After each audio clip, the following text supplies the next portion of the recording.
أنه الحق أولم يكف بربك أنه على كل شيء شهيد شاوتا بے شک ابھی ہم انہیں دکھائیں گے اپنی آیتیں دنیا بھر میں اور خود ان کے آپے میں یہاں تک کہ ان پر کھل جائے کہ بے شک وہ حق ہے. کیا تمہارے رب کا ہر چیز پر گواہ ہونا کافی نہیں ہے؟ اللہ تمہارے کو تعالی شان فرماتا ہے ابھی ہم انہیں دکھائیں گے اپنی آیتیں دنیا بھر میں، پوری دنیا میں انہیں دکھائیں گے کہ جو کلام ہم نے اتارا ہے وہ حق ہے. شاہ ہوتا ہے اور خود ان کی آنکھیں میں یہاں تک کہ ان پر کھل جائے کہ بے شک وہ حق ہے. وہ خود اپنے آپ سمجھ لیں اور خود یہ کہنے پر مجبور ہو جائے کہ یہ حق ہے.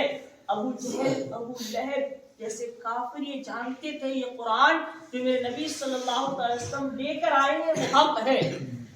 وہ یہ جانتے تھے یہ حق ہے.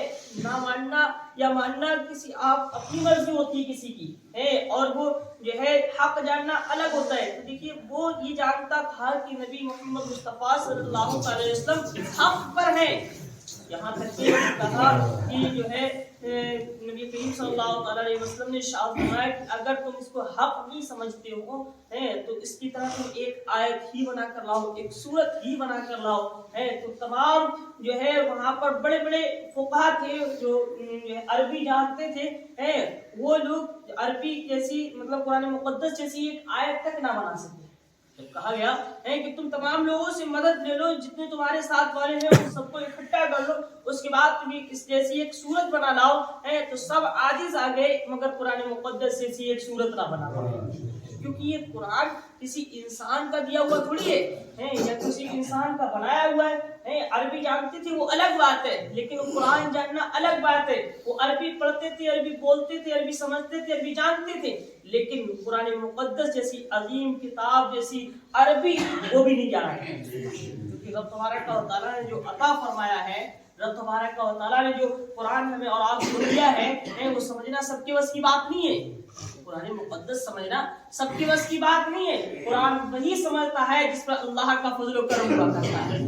میرے نبی صلی اللہ علیہ وسلم جس پر نظر فرماتے وہی قرآن مقدس کو سمجھا کرتا ہے. رب تبارک و تعالیٰ کا جس پر فضل ہوا کرتا ہے وہی قرآن کو سمجھتا ہے اور وہی قرآن پر ایمان رکھتا ہے اور اللہ اسی کا بیڑا پار کر دیا کرتا ہے. تو یہ ہے قرآن مقدس. تبارک و تعالیٰ نے جب ارشاد فرما دیا کہ ہم ان پر اپنی آیتیں واضح فرما دیں گے اور کھول دیں گے یہاں تک کہ سمجھ میں آ جائے کہ بے شک یہ حق ہے. کیا تمہارے رب کا ہر چیز پر گواہ ہونا کافی نہیں ہے؟ جیسے کہ ارشاد فرمایا کہ ابھی ہم کفار قریش کو آسمان و زمین کی وسعتوں میں اور خود ان کی اپنی ذاتوں میں قرآن کریم کی حقانیت اور اس کے اللہ تعالیٰ کی طرف سے ہونے پر دلالت کرنے والی اپنی نشانیاں دکھائیں گے، یہاں تک کہ ان کے لیے بالکل واضح ہو جائے گا کہ بے شک قرآن حق ہے.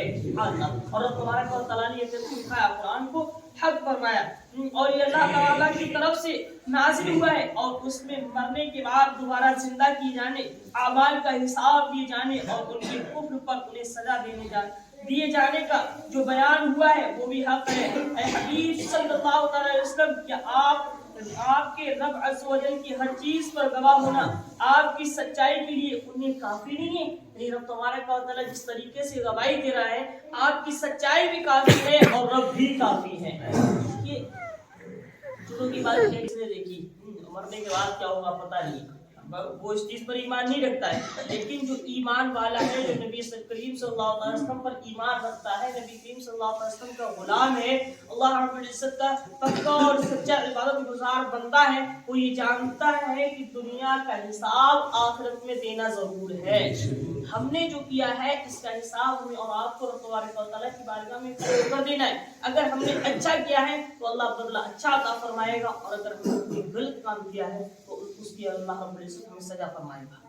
جو لوگ یہ جانتے ہیں کہ اللہ رحیم و کریم ہے، ہم گناہ کر لیں اللہ معاف فرما دے گا، بے شک اللہ رب العزت معاف فرمانے والا ہے، وہ کریم ہے، رحیم ہے. اور یہی سمجھ کر آدمی گناہ بھی کرتا ہے کہ اللہ تبارک و تعالی رحیم ہے، کریم ہے، غفار ہے، ستار ہے، اگر ہم توبہ کر لیں گے گناہ کرنے کے بعد تو معاف فرما دے گا. بے شک اس کی رحیمی کریمی ہے. اگر بندے کے گناہ سمندر کے جھاگ کے برابر بھی ہو جائیں تبھی اللہ کی رحمت سے نا امید نہیں ہونا چاہیے. اللہ تبارک و تعالیٰ سے وہ توبہ استغفار کرے گا تو اللہ تبارک و تعالیٰ اس کے گناہوں کو معاف فرمائے. لیکن سب سے بڑا احمق، سب سے بڑا بیوقوف وہی ہے جو چھوٹا گناہ سمجھ کر گناہ کر بیٹھتا ہے.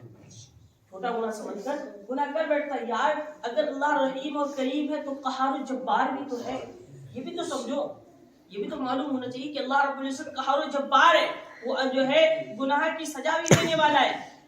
اللہ رب العزت سے دعا کریں کہ اللہ رب العزت ہم سب کو جو ہے گناہوں سے بچنے کی اور مولا تبارک و تعالیٰ نیکیاں کرنے کی توفیق عطا فرمائے. کیوں گناہ میں ملوث ہیں؟ گناہ سے بچو یار. کیا پتہ چھوٹے سے گناہ کرنے کے بعد پھر وہی بات کہو، چھوٹے سے گناہ کرنے کے بعد توبہ کا موقع بھی نصیب نہ ہو، ویسے ہی انتقال ہو جائے، پھر کیا کرو؟